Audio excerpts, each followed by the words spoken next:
ഉപ്പാ, അല്ലാഹു എന്താണോ നിങ്ങളോട് പറയുന്നത് അത് ചെയ്തേക്കിനുപ്പാ, ഞാൻ ക്ഷമിച്ചുകൊള്ളാം.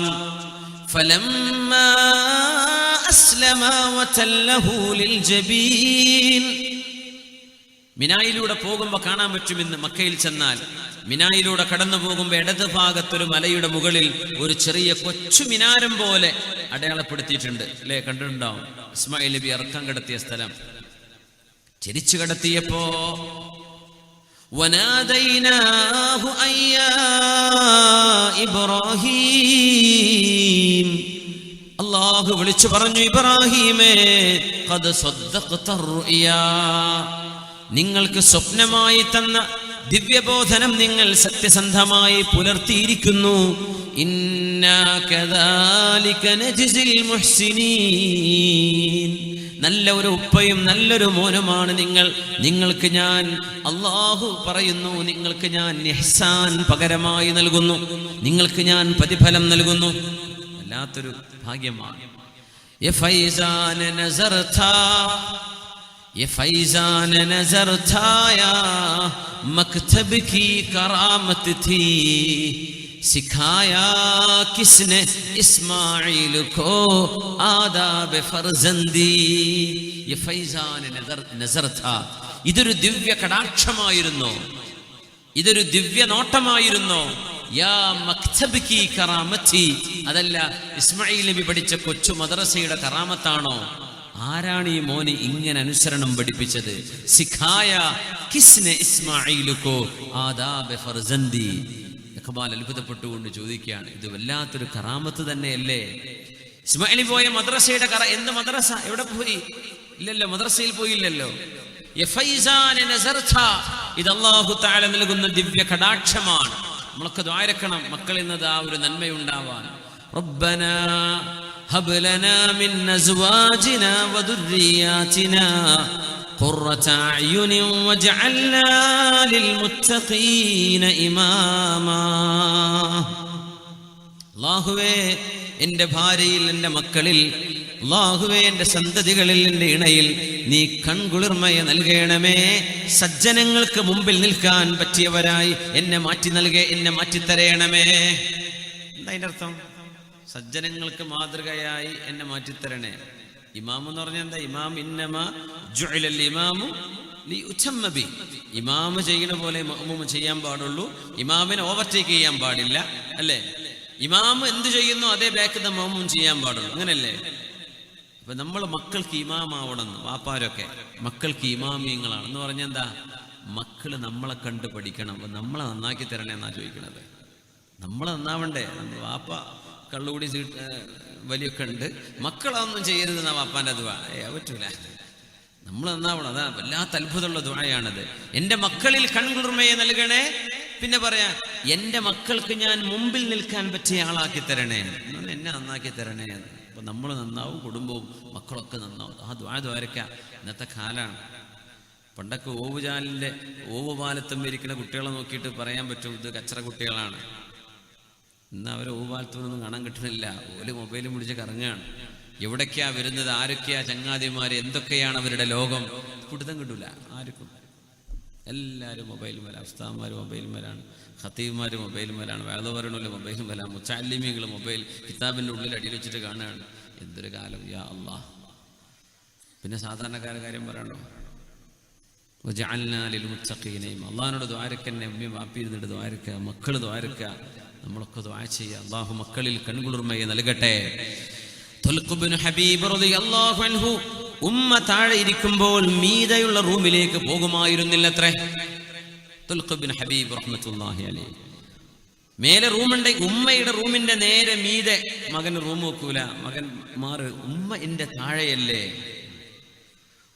മാതാപിതാക്കളോട് ചെയ്യുന്ന ചില അദബുകൾ നമുക്ക് ഇൻഷാ അല്ലാഹ് പറയാനുണ്ട്. അതിൽ വരും, ഉമ്മയുടെ ഉപ്പയുടെ മുമ്പിൽ മക്കൾ നടക്കാൻ പാടില്ല. ഉമ്മയും ഉപ്പയും കൂടെ നടക്കുമ്പോ പകൽ സമയങ്ങളിൽ നിർബന്ധമായും, രാത്രി ഒരുപക്ഷെ ഉമ്മാക്കും ഉപ്പാക്കും സംരക്ഷണം നൽകാൻ വേണ്ടി മകൻ മുമ്പിൽ നടന്നേക്കാം. പക്ഷേ പകൽ നിർബന്ധമായും ഉമ്മയെ ഉപ്പയെ ആദരിച്ചുകൊണ്ട് മാതാപിതാക്കളുടെ ബാക്കിലാണ് മക്കൾ നടക്കേണ്ടത്. അങ്ങനെയൊക്കെ നമ്മൾ എവിടെയെങ്കിലും ചെയ്യാറുണ്ടോ?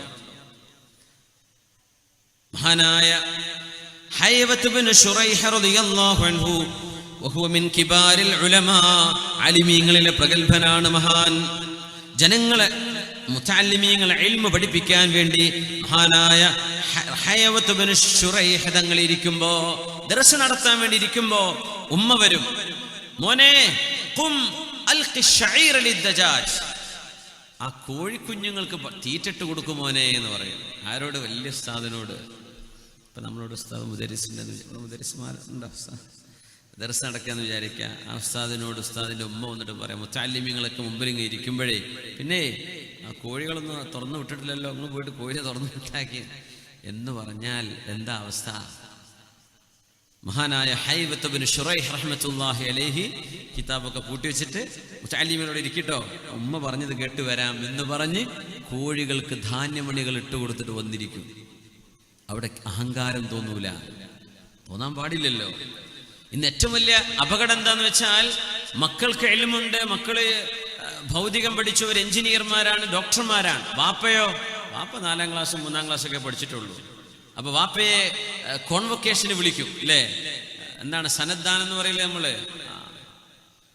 അപ്പോൾ മംഗലാപുരത്ത് ജനപ്പോയ കോളേജിലേക്ക് പോവാണ് മോനെ, അല്ലെങ്കിൽ PA കോളേജിലേക്ക് പോലെ വേറെ ഏതെങ്കിലും മുള്ളാർ, അല്ലേ? ഫാദർ മുള്ളാർ മെഡിസിൻ പഠിച്ചു കഴിഞ്ഞിരിക്കുകയാണ്, അല്ലെങ്കിൽ വേറെ ഏതെങ്കിലും കോളേജിലെ പോവാ. കൂട്ടുകാരൊക്കെ ചോദിക്കും, ധാരടോ വാപ്പാന്ന് പറയാൻ മടിയുള്ള ചില വല്യന്മാരെ ഇത് വീട്ടിലെ ഡ്രൈവറാന്ന് പറഞ്ഞിട്ടുണ്ട്. സുബ്ഹാനല്ലാഹ്, സ്വന്തം വാപ്പയാണ്. പക്ഷെ എന്താ, വാപ്പാക്ക് അങ്ങനെ വിദ്യാഭ്യാസം ഒന്നും ഇല്ലല്ലോ. ഇപ്പോൾ പ്രൊഫസർമാരെ മുമ്പിലൊക്കെ ചെന്ന് പരിചയപ്പെടുത്തുമ്പോൾ ഈ വാപ്പ 4ാം ക്ലാസ് വർത്താനല്ലേ പറയുള്ളൂ എന്ന് വിചാരിച്ചിട്ട്. പക്ഷേ നമ്മളറിയണം, അതെങ്ങാനും ഒരു പിതാവിൻ്റെ മനസ്സിൽ തട്ടി ഒരു വേദനയായി പരിണമിച്ചാൽ ആ ഒരു പാപഭാരം ഈ ലോകത്തുനിന്ന് കഴുകിക്കളയാൻ കഴിയില്ല. നമ്മുടെ വാപ്പ വാപ്പയാണ്. നമ്മുടെ അത്ര ഒരു പക്ഷെ അവർക്ക് അറിഞ്ഞില്ലെന്ന് വരാം. അങ്ങനത്തെ സാധുക്കളാണ്, സാധാരണക്കാർ. അവർക്കൊന്നും പഠിക്കാൻ പറ്റിയില്ല. അന്ന് കഞ്ഞിവെള്ളം കിട്ടാൻ വേണ്ടി ഓടി നടക്കുകയാണ്, മക്കള് മരിക്കാണ്ടിരിക്കാൻ. ഇന്നല്ലേ ഷവർമയും അൽഫാമും കുഴിമന്തിയൊക്കെ ആയത്. അന്ന് നമുക്ക് കഞ്ഞിവെള്ളം തരാൻ വേണ്ടി അവർ ഓടുകയാണ്. അതിനുവേണ്ടി അവർക്ക് കോളേജിൽ പോകാൻ പറ്റിയില്ല. അതുകൊണ്ട് അവർക്ക് ഹൈസ്കൂൾ പഠനം കഴിഞ്ഞില്ല. അവര് 4ാം ക്ലാസ് മുതൽ അധ്വാനിക്കാൻ ഇറങ്ങി. 60-70 കിലോമീറ്റർ നടന്ന് മംഗലാപുരത്തേക്കും അതിനപ്പുറത്തേക്കും മരക്കച്ചവടത്തിനും അല്ലാത്തതിനും കന്നുകാലികളെ കൊണ്ട് യാത്ര പോവാൻ, കൊച്ചുമക്കളെ പോറ്റി വളർത്താൻ. ആ ഉമ്മയെ ഉപ്പയെ എൻ്റെ ഉമ്മയാണ്, എൻ്റെ ഉപ്പയാണ് എന്ന് സ്നേഹത്തോടെ പറയാൻ നമ്മളെ കൊണ്ടാവില്ലെങ്കിൽ എന്ത് ഡോക്ടറേറ്റാ, എന്ത് PhD? ദഖൽതു സമ്മത ജാഹിലൻ മുതവാദിഅൻ വഖറജ്തു മിൻഹാ ജാഹിലൻ ദുക്തൂറാ. അങ്ങനത്തെ ഡോക്ടറേറ്റാണ് ഇന്നത്തെ കാലം. കോളേജൊക്കെ പോകുമ്പോൾ നല്ല ജാഹിലാണ്, മുതവാദിഅൻ, വിനയമുള്ള ജാഹിലായിട്ടാ കോളേജിൽ പോണത്. ജാഹിലായ ഡോക്ടറേറ്റ് കിട്ടിയിട്ട് അങ്ങോട്ട് വരുന്നത്. കാരണം ദുക്തൂർ ഡോക്ടറേറ്റ് കിട്ടിയിട്ടുണ്ട്, ആള് ജാഹിലാണ്, ഒന്നും പഠിച്ചിട്ടില്ല. ഇന്നത്തെ പല അവസ്ഥകളും അങ്ങനെയാണ്. ഒരു കവി പറയേണ്ടത്, ഡോക്ടറേറ്റ് എടുത്ത് വരിക എന്ന് പറയുമ്പോൾ നമ്മൾ വിചാരിക്കും ഭയങ്കര ആലിമായിട്ടുണ്ട്, ജാഹിലാണ്. പക്ഷെ ഒരു കാര്യം, പോകുമ്പം വിനയുള്ള ജാഹിലായിരുന്നു, ഇപ്പൊ വരുമ്പോ ഞാൻ ഡോക്ടറാന്നുള്ള വലിയ വമ്പ് പറയുന്ന അഹങ്കാരിയായ ജാഹിലാണ്. ഈ ഒരു വ്യത്യാസം ഉണ്ടായിട്ടുള്ളൂ. ദഖൽതു സമ്മത ജാഹിലൻ മുതവാദിഅ വഖറജ്തു മിൻഹാ ജാഹിലൻ ദുക്തൂറാ. അങ്ങനത്തെ ദുക്തൂർമാരാ ലോകത്തുള്ളത്. അള്ളാഹു കാത്തിരക്ഷിക്കട്ടെ. ഉമ്മയെ ഉപ്പയെ തിരിച്ചറിയാൻ കഴിയാത്തവർക്ക് എന്ത് പഠനം, അതെന്ത് ജ്ഞാനം. അതുകൊണ്ട് തന്നെ ആയിരക്കണക്കിന് ശിഷ്യന്മാർ മഹാനായ ഹൈവത്ത് ബിൻ ശുറൈഹ് റഹ്മത്തുള്ളാഹി അലൈഹിയുടെ മജ്ലിസിൽ ഇരിക്കുമ്പോ, മോനെ കോഴിക്കുഞ്ഞുങ്ങൾക്ക് ഭക്ഷണം ഇട്ട് കൊടുക്ക്, തീറ്റ ഇട്ട് കൊടുക്ക് എന്ന് തന്റെ പ്രിയപ്പെട്ട മാതാവ് എന്ന് പറയുമ്പോ, ആയിരക്കണക്കിന് വരുന്ന ശിഷ്യഗണങ്ങളോട് മക്കളെ ഒന്ന് ഇരിക്കണം, എൻ്റെ ഉമ്മാക്ക് ഞാൻ ഉത്തരം കൊടുക്കട്ടെ എന്ന് പറഞ്ഞ് കോഴിക്കുഞ്ഞുങ്ങൾക്ക് തീറ്റ ഇട്ട് കൊടുക്കാൻ മഹാനവറുകളുടെ ജ്ഞാനം തടസ്സമായില്ല. ഒന്നും പഠിച്ചിട്ടില്ലാത്ത പ്രിയപ്പെട്ട ഉമ്മയാണത്. ഉമ്മാക്ക് വലുത് കോഴിക്കുഞ്ഞുങ്ങളെ വളർത്തലാണ്. ഈ മുമ്പിലിരിക്കുന്ന ആയിരക്കണക്കിന് കുഞ്ഞുങ്ങൾ ഇനി വരാൻ പോകുന്ന പണ്ഡിതന്മാരാണ്. ഉമ്മാക്ക് അതൊന്നും അറിയില്ല. ഉമ്മാക്ക് വലുത് ആ കന്നുകാലികളും ആടും കോഴിയൊക്കെ തന്നെയാണ്. മോനെ കോഴിക്ക് തീറ്റിട്ട് കൊടുക്കുക. ആരോട്? മഹാനായ ഹൈവത്ത് ബിൻ ശുറൈഹ് റഹ്മത്തുള്ളാഹി അലൈഹിയോട്. എഴുന്നേറ്റു പോകും. ഇതാണ് ജ്ഞാനം, അതാണ് പഠനം എന്ന് പറയുന്നത്, അതാണ് ജ്ഞാനം. മഹാനായ ഇബ്നു അബീ ബുറൈദ റളിയല്ലാഹു അൻഹു പറയുന്നുണ്ട്, സമിഅ്തു അബീ യുഹദ്ദിഥു അന്നഹു ഷഹിദ ഇബ്നു ഉമർ വറജുലുൻ യമാനിയുൻ യതൂഫു ബിൽ ബൈത്ത് ഖദ് ഹമല ഉമ്മഹ. ഇബ്നു ഉമർ റളിയല്ലാഹു അൻഹുവിന്റെ മുമ്പിലുണ്ടായ ഒരു അനുഭവമാണത്. അത് കാണുന്നത് മഹാനായ അബൂ ബുർദ റളിയല്ലാഹു അൻഹു. ഒരാൾ യമനിൽ നിന്ന് ഉമ്മയെ കൊണ്ടുവരാൻ ഉംറ ചെയ്യാൻ. ഉംറയോ ഹജ്ജോ മതാഫിൽ വന്നിട്ട് യമനിന്നേ ഉമ്മാനെടുത്തിട്ടാ വരുന്നത്. യമനിന്ന് ഞാൻ ചോദിക്കട്ടെ, നമ്മൾ സാധാരണ ഉംറക്കൊക്കെ പോകുമ്പോഴേ താമസിക്കുന്ന റൂമിൽ നിന്ന് മത്താഫൊക്കെ ഉമ്മാനെ തോളിച്ചു കൊണ്ടുവരാൻ പറ്റുമോ? പോകട്ടെ, തവാഫൊക്കെ നമ്മൾ വിചാരിക്കും നല്ല സുഖമുള്ള ഏർപ്പാടാണെന്ന്. 2 മണിക്കൂർ 3 മണിക്കൂറൊക്കെ കൊടുക്കും ചില നേരം ഒരു 7 ഷൗത്തങ്ങോട്ട് കടക്കാൻ.